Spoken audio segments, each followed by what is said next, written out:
settled himself onto the sofa, the remote control poised for action in his hand. "Someone about the flat," Smith replied from the kitchen. "A girl. She's on her way over now. She sounded nice." He kicked the door of the dishwasher closed. "Her name's Jem." Jem took the first turning off Battersea Rise, which brought her into Alamanac Road, a small sweep of 3-storey Edwardian houses, long and thin, with basements, unusual for this part of South London. As she walked down the road, peering nosily into uncurtained basement flats, she began to feel strangely like she had been here before.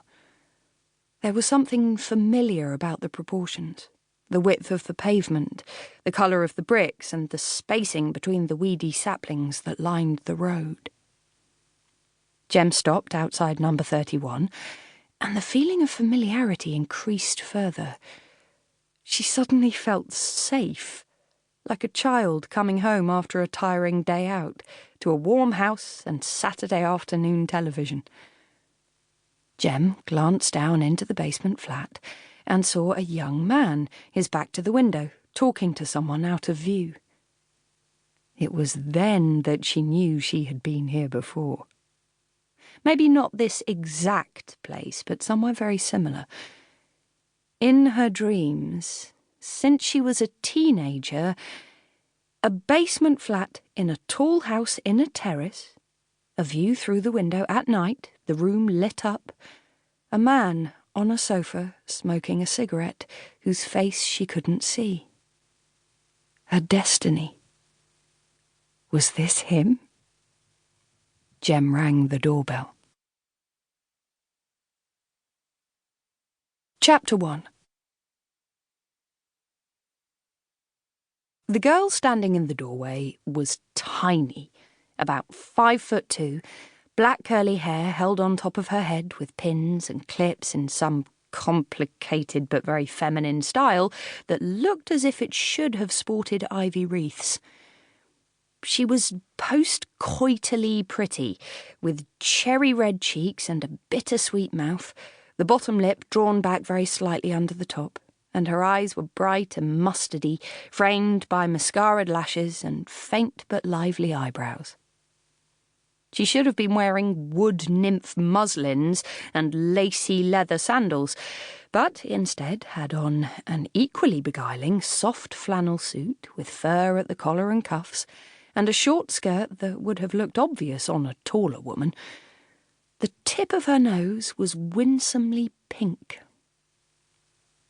Smith let Jem walk in front of him down the hall, watching her as she turned her head this way and that, examining the pictures on the walls, peering through half-open doors and patting tabletops as she went. She was definitely cute. She turned to Smith. "This is lovely. Really, really lovely." She smiled widely and suddenly turned to face the wall, grabbing the top of the radiator with both hands and letting out a sigh of relief. "Sorry," she laughed. "My hands are freezing, like blocks of ice. Feel." She made her small white hands into fists and placed one on each of Smith's cheeks. "It's so cold out there." Smith started and felt suddenly shy. "Shall we go to the kitchen? I'd love a cup of tea." "It's just through the living room," offered Smith, attempting to overtake her. "Oh, yes, I know where the kitchen is. I saw it through the window. Outside."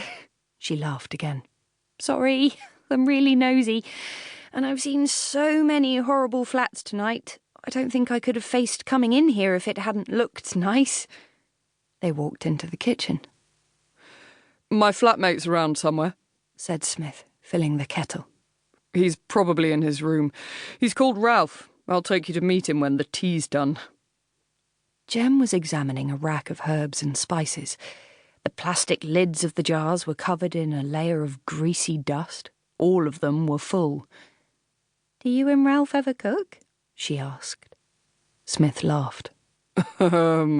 I think this speaks for itself." He opened the door of the fridge to reveal shelves.